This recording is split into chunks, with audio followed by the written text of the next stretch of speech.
तो चलिए आज बात करते हैं old criminal law versus new criminal law के बारे में।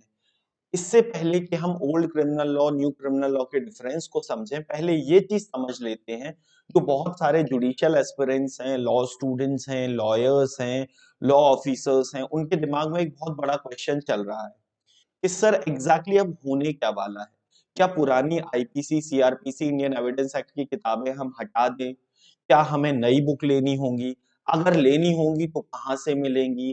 कब से ये नए लॉ एप्लीकेबल होंगे? क्या प्रोसेस होगा? क्या पूरे एक्ट्स बदल गए हैं या उनका कुछ रेलेवेंट प्रोविजन बदले हैं? तो इन्हीं सब चीजों के बारे में आज हम लोग बात करने वाले हैं। सबसे पहली चीज एक चीज समझ लीजिए कि जो ओल्ड क्रिमिनल लॉ है और न्यू क्रिमिनल लॉ है, तो जो नए क्रिमिनल लॉ है उसमें कुछ माइनर चेंजेस किए गए हैं as compare to old criminal law. बाकी बेसिक चीजें अभी भी वही है। मर्डर की डेफिनेशन अभी भी वही है, थेफ्ट की डेफिनेशन अभी भी वही है, रॉबरी, एक्सटॉर्शन, चीटिंग की डेफिनेशन अभी भी वही है। इवन जो डेफिनेशन क्लॉजेस हैं उनमें डेफिनेशंस लगभग सेम है, कुछ डेफिनेशंस का बदलाव हुआ है जिसके बारे में हम आगे वीडियो में बात करेंगे। इसी तरीके से चाहे एविडेंस एक्ट हो चाहे सीआरपीसी हो, सबका सीआरपीसी का प्रोसीजर वही है। एविडेंस एक्ट के अंदर एविडेंस लेने का तरीका वही है, कुछ माइनर प्रोविजंस को चेंज किया गया है। क्यों चेंज किया गया है? एक चीज समझिए, बदलाव ही शाश्वत नियम है। हम जो आज लॉ फॉलो कर रहे हैं वो ब्रिटिशर्स के बनाए हुए थे, आज से 100-150 साल पुराने लॉ थे जो इनको हम अभी तक फॉलो कर रहे थे। उनमें जो नए क्राइम थे उनको एड्रेस नहीं किया गया। जो पुराने समय पे क्राइम हो रहे थे उनको बहुत ज्यादा डिटेल में डिस्कस किया गया। उस तरीके के क्राइम अब होते ही नहीं है। जैसे वेट एंड मेजरमेंट से रिलेटेड क्राइम ना के बराबर है, राइट? ठगी के क्राइम ना के बराबर हैं, lurking house trespass by night के क्राइम ना के बराबर हैं। तो मेट्रोपॉलिटन मजिस्ट्रेट के कंसेप्ट की अब कोई जरूरत ही नहीं है। साइबर क्राइम बढ़ गए हैं। इलेक्ट्रॉनिक एविडेंस की एडमिसिबिलिटी को ज्यादा अच्छे से एड्रेस किया जाना चाहिए। तो यही सारी चीजों को एड्रेस किया गया है नए क्रिमिनल लॉज में। अब हमारे पास दो रास्ते हैं। पहला रास्ता हमारा हो सकता है ये, हम दंगे करें, हम लाल झंडे दिखाएं सरकार को कि आपने जो किया वो गलत किया। लेकिन हमें ऐसा करने की बिल्कुल जरूरत नहीं है। क्यों नहीं है?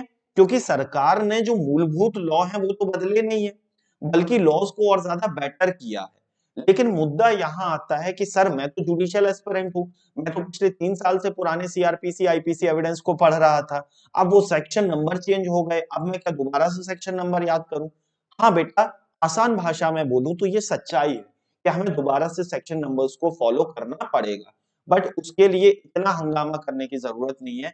आपका मेंटर, आपका टीचर सुधार जुडिशरी पाठशाला के थ्रू आपके साथ जुड़ा हुआ है और बिल्कुल टेंशन लेने की जरूरत नहीं है। इसे हम बहुत आसानी से कवर कर लेंगे आने वाली कुछ वीडियोस के सीरीज में। आज हम लोग बात करने वाले हैं old criminal law versus new criminal law के बारे में। तो पहले एक चीज आप लोग समझ लीजिए कि लॉ को बनाने का ना एक बेसिक स्टेज होता है। कोई भी बिल पहले लोकसभा या राज्यसभा में आता है, एक हाउस से पास होने के बाद दूसरे हाउस से, जैसे लोकसभा में आए तो राज्यसभा से पास होगा, राज्यसभा में आया तो लोकसभा से पास होगा। उसके बाद प्रेसिडेंट फाइनली उस पे साइन करते हैं और फाइनली उसके बाद आती है एक डेट ऑफ इनैक्टमेंट। तो आज की डेट में दिसंबर 2023 में नए लॉज का स्टेटस क्या है? ये बोथ हाउसेस ऑफ पार्लियामेंट से पास हो चुके हैं। प्रेसिडेंट ने इन लॉज को साइन कर दिया है। कब किया है बेटा? 20 और 21 दिसंबर 2023 को। लेकिन अभी भी ये नए लॉज लागू नहीं होंगे क्योंकि जो फाइनल डेट ऑफ इनेक्टमेंट है वो अभी तक नोटिफाई नहीं हुई है। तो जैसे ही डेट ऑफ इनेक्टमेंट नोटिफाई हो जाएगी, नए लॉज अप्लाई होना शुरू हो जाएंगे। अब ये जो नए लॉज हैं तो इसमें इंडियन पिनल कोड को रिप्लेस करेगा भारतीय न्याय संहिता 2023। अब देखिए, इंडियन पिनल कोड यानी भारतीय दंड संहिता, मतलब ये दंडात्मक कार्यवाही कर रहा है। इस एक्ट का मेजर ऑब्जेक्ट ही है किसी को सजा देना। जबकि भारतीय न्याय संहिता का मुख्य उद्देश्य क्या होगा? किसी भी व्यक्ति को न्याय दिलाना, जस्टिस दिलाना। इसी तरीके से क्रिमिनल प्रोसीजर कोड 1973, मतलब किसी भी क्रिमिनल को प्रोसिक्यूट करने का तरीका। ये तो गलत बात हुई ना कि आपने क्रिमिनल प्रोसीजर कोड बोल दिया, जबकि उसका नाम क्या होना चाहिए था? भारतीय नागरिक सुरक्षा संहिता। भारत के नागरिकों की सुरक्षा के लिए प्रोसीजर बना है, ना कि क्रिमिनल्स को प्रोसिक्यूट करने के लिए, क्योंकि हमारा जो लीगल सिस्टम है वो क्रिमिनल्स ओरिएंटेड नहीं है, वो विक्टिम ओरिएंटेड है। इसका नाम क्या होना चाहिए था? भारतीय नागरिक सुरक्षा संहिता, और वही नाम इसको दिया गया। इंडियन एविडेंस एक्ट का नाम बदल के हुआ है भारतीय साक्ष्य अधिनियम, भारतीय साक्ष्य बिल 2023। पहले एविडेंस एक्ट था, अब उसका नाम भारतीय साक्ष्य अधिनियम कर दिया है, या भारतीय साक्ष्य बिल 2023 कर दिया है। ठीक है, और ये सारे के सारे नाम संस्कृत भाषा से लिए गए, याद रखना ये हिंदी के नाम नहीं है। तो बहुत सारे लोगों का ये मत था कि हिंदी को जबरदस्ती पूरे इंडिया पे थोपा जा रहा है, तो बेटा ये वर्ड संस्कृत से लिए गए हैं, और जो एक्ट का डिजाइन है वो इंग्लिश में किया गया है, तो यहां हिंदी का तो कोई रोल बनता ही नहीं है। तो चलिए बात करते हैं इन बिल्स के फॉर्मेशन की। तो मार्च 2020 में होम मिनिस्ट्री ने एक कमेटी बनाई, कमेटी का नाम था committee for reforms in criminal laws, under the chairmanship of Ranbir Singh. Ranbir Singh is a legal scholar and he is the vice chancellor of National Law University Delhi. इनको ये जिम्मेदारी दी गई कि ये नए जो क्रिमिनल लॉज हैं उनको डिजाइन करें। इन्होंने लगभग 2 से 2.5 साल का समय लिया नए क्रिमिनल लॉज को डिजाइन करने में, इसमें पब्लिक का ओपिनियन भी लिया गया और फाइनली नए क्रिमिनल लॉज को इंट्रोड्यूस किया गया।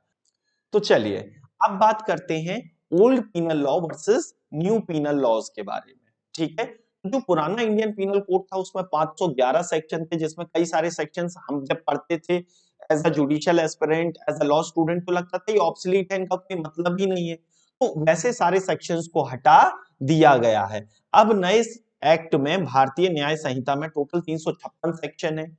कुछ सीरियस ऑफेंसेस थे जैसे sedition under section 124 A of IPC, जो काफी डिस्प्यूटेड रहा था, इसके बारे में मैंने प्रीवियस वीडियोस में भी बात की है। इस सेक्शन को भी रिपील कर दिया गया है, रिप्लेस कर दिया गया है with a new modified section under section 150 of भारतीय न्याय संहिता।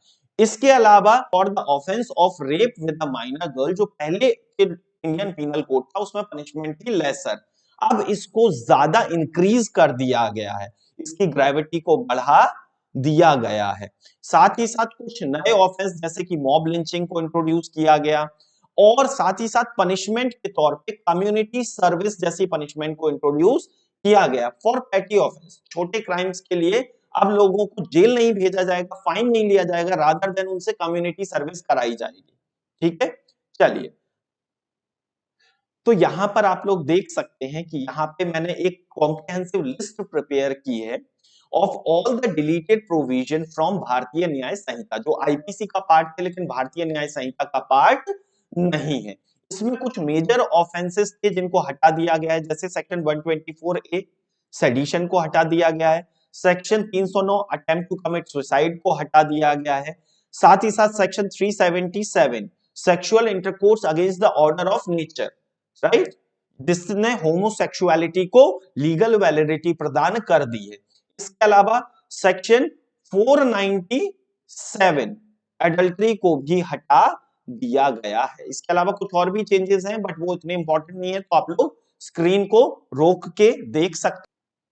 तो अब हम लोग बात करने वाले हैं उन प्रोविजंस के बारे में जो नए प्रोविजंस भारतीय न्याय संहिता में ऐड किए गए हैं आज की सिचुएशन को ध्यान में रखते हुए। इसमें यहाँ पे एक कॉम्प्रिहेंसिव लिस्ट है, इसको आप लोग वीडियो को पॉज करके देख सकते हैं, बट इसमें भी कुछ ऑफेंसेस हैं जिनको डिस्कस करना बहुत जरूरी है। जैसे कि अगर कोई भी इंसान फॉल्स मैरिज का प्रॉमिस करके किसी लड़की से शादी करने का प्रॉमिस करके उसके साथ सेक्सुअल इंटरकोर्स करता है तो उसके लिए अलग से सजा का प्रावधान हो गया है। साथ ही साथ कोई भी अगर इंसान टेररिस्ट एक्ट में इन्वॉल्व होता है तो नई सजा का प्रावधान है। साथ ही साथ कोई भी इंसान स्नैचिंग करता है तो उसके लिए भी एक नया सेक्शन इंट्रोड्यूस कर दिया गया है जो पुराने आईपीसी में नहीं था। इसके अलावा अगर कोई मॉब लिंचिंग करता है तो उसके लिए भी एक नए लॉ प्रोविजन को इंट्रोड्यूस कर दिया गया है। और साथ ही साथ सेक्शन 70 क्लॉज बी के अंदर अगर कोई गैंगरेप करता है एक विमेन के साथ जिसकी age under the age of 18 years है, तो वहां पे भी नए सजा का प्रावधान आ गया है। चलिए अब आगे बात करते हैं।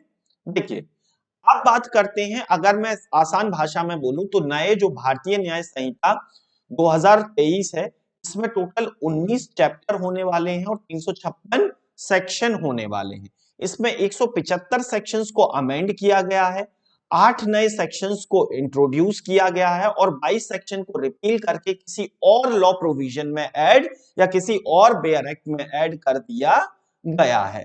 तो अब जब मैं क्यूमुलेटिव बात करता हूं तो अब जो रेप है उसके लिए नया सेक्शन होगा सेक्शन 63। 375 की जगह पे नया सेक्शन आ गया है सेक्शन 63। पनिशमेंट जो है रेप की वो कम से कम 10 साल होगी, मिनिमम 10 साल और मैक्सिमम वो लाइफ इंप्रिजनमेंट या डेथ पेनल्टी तक भी जा सकती है। उसके अलावा भारतीय न्याय संहिता ने अभी तक एक मेजर फ्लॉ है कि मैरिटल रेप को रिकॉग्नाइज नहीं किया है, बट पर्सनली मुझे ऐसा लगता है, again I am not against the law makers, but मुझे ऐसा लगता है कि इस पर्टिकुलर चीज को भी भारतीय न्याय संहिता 2023 के अंदर इंक्लूड किया जाना चाहिए था। साथ ही साथ मॉब लिंचिंग के लिए कैपिटल पनिशमेंट का भी प्रोविजन ऐड कर दिया गया है। टेररिज्म की, सेपरेटिज्म की, armed rebellion against the government के लिए नई नई सजाओं का प्रावधान डाला गया है। आगे बात करते हैं तो जो कम्युनिटी सर्विस एक नई तरीके की पनिशमेंट इंट्रोड्यूस की गई है। साथ ही साथ जो फाइनेंशियल ट्रांजैक्शन रिलेटेड क्राइम है, इलेक्ट्रॉनिक कम्युनिकेशन रिलेटेड क्राइम है, जिसके थ्रू कोई भी इंसान इंडिया की सोवरेनिटी एंड इंटीग्रिटी को चैलेंज करने की कोशिश करता है, उसके लिए और ज्यादा सीवियर सजा का प्रावधान डाल दिया गया है। अब आगे देखते हैं old criminal procedure laws versus new criminal procedure laws को। तो ओल्ड क्रिमिनल प्रोसीजर कोड 1973 और भारतीय नागरिक सुरक्षा संहिता 2023 में क्या डिफरेंस आया है वो समझते हैं। तो ओल्ड जो सीआरपीसी था उसमें टोटल 484 सेक्शन और 37 चैप्टर थे, जबकि जो नया लॉ है इसमें 533 सेक्शन और 38 चैप्टर्स हैं। इसमें इस पर्टिकुलर जो पुराना सीआरपीसी था इसमें सेक्सुअल ऑफेंस के विक्टिम का video recording was not compulsory, जबकि अब नए लॉ में अगर किसी के भी साथ सेक्स रिलेटेड क्राइम होता है तो उसकी स्टेटमेंट को वीडियो रिकॉर्ड करना मैंडेट हो जाएगा, जिससे प्रोसेस और ज्यादा ट्रांसपेरेंट हो जाएगी। अब जो पुराना लॉ था उसके सेक्शन 41A के अंदर पुलिस बिना किसी अप्रोप्रिएट रीजन के किसी भी इंसान को नोटिस ऑफ अपीयरेंस दे सकती थी कि आप पुलिस थाने में आ जाओ। इससे पुलिस अपनी पावर का मिसयूज करती थी। इस चीज को नए लॉ में बहुत अच्छे से एड्रेस किया गया कि अगर कोई भी इंसान जिसकी एज 60 साल से ज्यादा है या फिर कोई भी इंसान जिसने वो क्राइम किया है जिसके लिए punishment is less than 3 years, तो उसको बिना एसपी या डीएसपी की परमिशन के आप पुलिस थाने में नहीं बुला सकते। सीआरपीसी के अंदर प्रोविजन था कि at the time of trial accused presence is mandatory, जबकि नए लॉ में ऐसा कुछ नहीं है। नए लॉ में even if the accused is absent, लेकिन अगर उसके अगेंस्ट सीरियस चार्जेस हैं तो ट्रायल चल सकता है उसके अगेंस्ट और उसको पनिशमेंट भी दी जा सकती है। अब अगेन यहां पे आप देख सकते हैं मैंने एक स्पेसिफिक लिस्ट बनाई है कि कौन कौन से लॉज हैं जो पुराने सीआरपीसी से डिलीट किए गए हैं और कौन कौन से लॉज हैं जो भारतीय नागरिक सुरक्षा संहिता 2023 में इंक्लूड किए गए हैं। तो जो मेजर चेंज है, मेट्रोपॉलिटन का कंसेप्ट खत्म, मतलब जितनी भी मेट्रोपॉलिटन से रिलेटेड मेट्रोपॉलिटन मजिस्ट्रेट थे वो खत्म हो गए, चीफ मेट्रोपॉलिटन मजिस्ट्रेट खत्म हो गए, स्पेशल मेट्रोपॉलिटन मजिस्ट्रेट खत्म हो गए, साथ ही साथ मेट्रोपॉलिटन मजिस्ट्रेट के जजमेंट के प्रोविजन भी खत्म हो गए, right. Inspection of weight and measures भी खत्म कर दिया गया। लेकिन कुछ अच्छी चीजें भी हुई कि जो प्रोसेस थी विटनेस प्रोटेक्शन स्कीम की उसको और ज्यादा स्ट्रेंथन किया गया under section 398 of BNSS Bharatiya Nagarik Suraksha Sanhita. Next, mercy petition in case of death sentence में अब जल्दी से जल्दी मर्सी पिटीशन पे भी डिसीजन दिया जाएगा। अब आगे बात करते हैं, अगर मैं इन टोटो बात करूं तो भारतीय नागरिक सुरक्षा संहिता में टोटल 533 सेक्शन और 38 चैप्टर होने वाले हैं। इसमें अब ट्रायल वीडियो रिकॉर्डिंग या वीडियो कॉन्फ्रेंसिंग के थ्रू भी हो सकता है, समन, वारंट, पुलिस रिपोर्ट ये सब भी इलेक्ट्रॉनिक फॉर्म में सर्व किए जा सकते हैं। नाउ आगे अगर हम बात करें तो जो मैं बात कर रहा था मर्सी पिटीशन की, तो मर्सी पिटीशन में अगर 30 दिन के अंदर अंदर उस उस इंसान जिसको डेथ पेनल्टी होती है 30 दिन के अंदर अंदर उसने मर्सी पिटीशन नहीं डाली गवर्नर को, तो फिर वह फर्दर मर्सी पिटीशन नहीं डाल सकता। तो बहुत सारे लोग क्या करते थे कि मर्सी पिटीशन डाल के भले डेथ सेंटेंस हो जाए उस लॉ का मिसयूज करते थे और सरवाइव करते रहते थे लंबे समय तक। तो अब वो प्रोसेस ज्यादा इजी हो जाएगा। आगे बात करते हैं हैंडकफिंग का यूज। अब एक बार फिर से पुलिस को पावर दे दी गई है कि police can handcuff the people who have committed organised crime या they are involved in terror acts और offences against the state. Next, अगर अब जो नए लॉज हैं उनके अंदर मैजिस्ट्रेट एम्पावर्ड है to take cognizance on the basis of electronic record such as emails, SMS, WhatsApp messages etcetera. साथ ही साथ अब जीरो एफआईआर को भी प्रॉपर एक्नॉलेजमेंट मिला है नए बीएनएसएस में। अब let's talk about old evidence law versus new evidence law. तो पुराने एविडेंस लॉ में टोटल 167 चैप्टर्स थे। नए भारतीय साक्ष्य बिल में 170 सेक्शन है। इसमें भी 11 चैप्टर थे, इसमें भी 11 चैप्टर है। बट पहले क्या था, सारी डेफिनेशन सेक्शन 3, 4, 5 के अंदर कंटेन थी, मेजर डेफिनेशन। अब उन सारी डेफिनेशंस को जैसे बाकी एक्ट्स में होता है सेक्शन 2 के अंदर ही इंक्लूड कर दिया गया है। Next, admissibility of DNA evidence such as consent, chain of custody को एड्रेस किया गया है, जिसके लिए कोई डायरेक्ट प्रोविजन नहीं थे पुराने एविडेंस एक्ट में। कोई स्पेसिफिक पैरामीटर नहीं थे to check the authenticity and validity of electronic records under old evidence act 1872। लेकिन जो नया भारतीय साक्ष्य अधिनियम 2023 है, इसमें एडमिसिबिलिटी ऑफ इलेक्ट्रॉनिक एविडेंस और उनकी ऑथेंटिसिटी और रिलायबिलिटी के बारे में प्रॉपर प्रोसीजर डिफाइन किया गया है। अब जो पुराना इंडियन एविडेंस एक्ट था उसमें से डेफिनेशन ऑफ इंडिया को हटा दिया गया है। Presumption as to document admissible in England without the proof of seal and signature. ये जब भी मैं पढ़ता था मुझे लगता था यार ये क्या कर रहा है, ये इसको तो यहां होना ही नहीं चाहिए। ये प्रोविजन हटा दिया। सेक्शन 88 हटा दिया, presumption as to telegraphic message, क्योंकि अब कौन करता है टेलीग्राफ? अब आदमी या तो टेलीफोन यूज करता है, मोबाइल फोन यूज करता है, व्हाट्सएप, इंस्टाग्राम ये सब यूज करते, तो टेलीग्राफ का जमाना गया।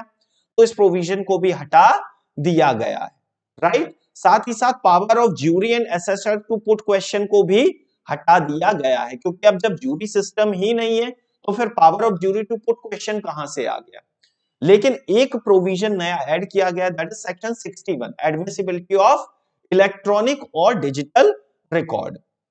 अब अगर मैं क्यूमुलेटिवली बात करूं, आसान भाषा में बात करूं, तो हमारे लिए बहुत इंपॉर्टेंट है ये समझना कि ये जो नया बिल है भारतीय साक्ष्य अधिनियम जो नया वाला है, इसमें डिस्प्रूव्ड और इंडिया की डेफिनेशन को रिमूव किया गया है और ये बोला गया है कि इनके लिए हम आईटी एक्ट 2000 को फॉलो करेंगे।